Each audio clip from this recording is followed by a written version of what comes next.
Okay, I want to go through a few different ways to get up from the ground safely if you're in combat, if you're fighting somebody. Normally what you see when people get up is they'll do this and they'll start to come up.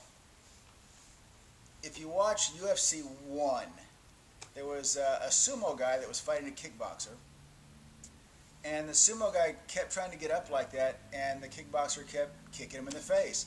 And actually you saw his teeth fly out, just knocked his teeth out. So we want to be able to stand up from the ground safely. And there are a lot of ways to do that, but we're going to work on 4 of them, just the 4 that I think are probably the easiest. So the first one, I'm going to go from Indian style. Well, I guess we don't call this Indian style anymore because that's racist. I'm not sure what you call this. I guess a lotus position. From this position here, I'm going to cross one leg over the top of my opposite thigh and put it on the ground. So I've got this kind of a crossed position. Now, some people are not very flexible and they can't get their leg over there, or they can get it over there, but they've got to do this and kind of lay down to get it. I've got to be able to sit up with my leg here. So you've got to be a little bit flexible for this one. Not a lot, but a little bit. And you know, being flexible and working on your flexibility and stretching is never a bad thing, no matter who you are or what you're doing. So this is going to be my position. This is the one I feel I have the most control with, going all the way to my feet. My hands will be in front of me, defending myself. If I need to, I can use this top leg to kick, or I can use the bottom leg to kick. So in Silat we call this hairmau, which is a lying tiger. I'm going to bring my leg over and sit up. This position is called siwal. From here I'm just going to lean my body forward a little tiny bit. Really, I'm just getting my hips forward, my hips thrusting forward, and I should be able to stand up from there with my hands still guarding my head. From here, I'll stand, and I'm ready to move. And again, through that, I can kick with either leg, or I can go back to the ground. Now, if you want a really, really good leg workout, what we used to do is come up to that position, stand, my feet would stay in the same positions, they don't move. I'd turn around and sit back down again. So it looks like this. From here, I'm up, I stand, my feet don't move, they stay. I spin around till my legs are crossed again, and I sit right back down again. So that takes a little practice, but you should be, if you can get your legs crossed and you don't move your feet, you can do this pretty easily. So from here I'm up, and do that 50 times, and that's a really good leg workout. So that's way number 1. Way number 2 is not quite as easy. That was from Indonesian Silat. This way I picked up from Japanese Jiu-Jitsu.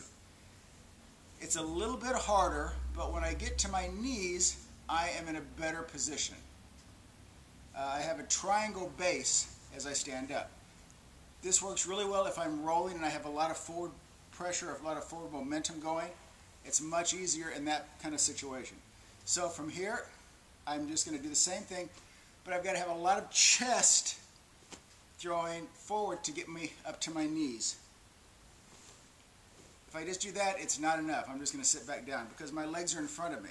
So I'm going to lean back here. Now my legs are in this triangle position, my knee, my foot, and my other foot.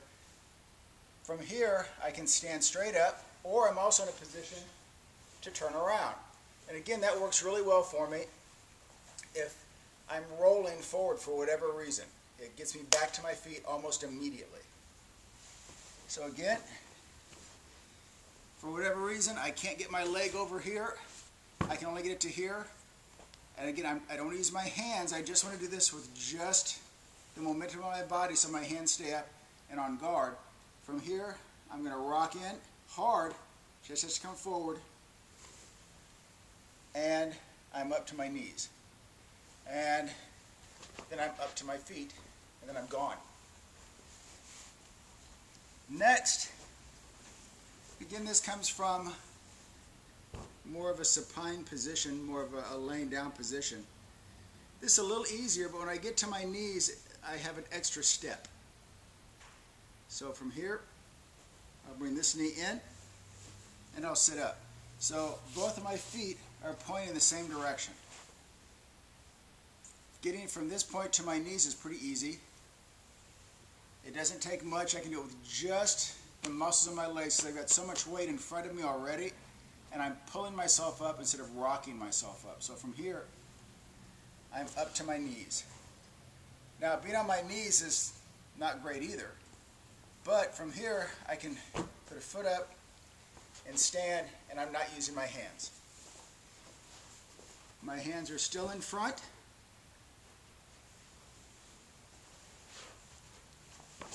And I'm guarded the whole time. So that's pretty easy. One more time. So I'm sitting, maybe I've fallen down, maybe somebody's knocked me down. My knees come down, my hands are up, I'm on my knees, one foot comes up, the other foot comes up. The last one seems to be a little bit more complicated for people. It's not. Once you get it down, it's pretty easy, and it gives you some distance between you and your opponent. So, again, I'm down. I'll come up on a hand. This hand floats in front. Again, I can kick with either leg, and if I'm kicking somebody, Rick, let me use you real quick, please. Stand right here. If I'm here on the ground with an opponent, I can kick him from here, and he can't hit me, punch me. He's way too far away. Kick me, either foot. He's just too far away, but I can get to him. So it allows me, step in, a little bit more. Now if he's going to kick me with that leg, he's too far away. Boom. If he kicks with his back leg, he can hit me. But I've already kicked him, and I can use my foot here just to keep him back. To get to my foot, to move my foot out of the way, he's got to really reach down to get hold of it. So this is not necessarily such a bad position for me to be in unless I'm on the street, because he may have a knife and he may just slice my leg. Or he may have friends that are going to come from behind me as I'm dealing with him that are going to beat me in the back of the head. So I don't want to be in this position. I don't want to be on the ground if I can help it in a street situation. Okay, thanks, Rick. This time, from here, I'll come up to my hand, and I'll bring my foot in close. This hand floats to protect my head just in case. Now I'm going to rock my body. So I'm only going to have weight on my foot and my hand, and my body will rock. As soon as I pick myself up, my butt will drag me forward just a little bit. And there's my balance point. I'm going to use that leg to kick.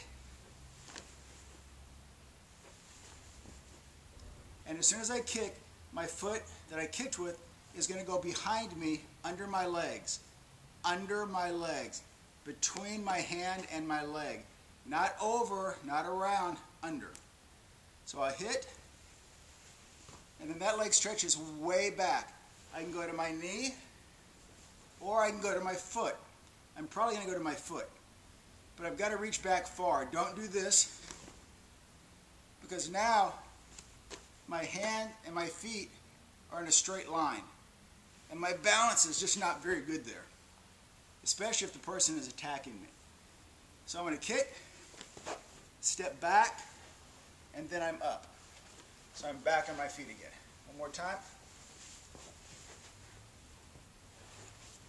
Slide, kick, and I'm backing out. So try those 4. They're pretty easy, and it gives you a way to get up while being protected. The last one, the only problem with that is I have to step backward, and if I'm against a car, somebody's knocked me down in between my car and another car in a parking lot, or maybe I'm against a wall, I can't do that. My foot's going to hit the wall. So I've got to rely on the other ones. Keep that in mind. Train hard.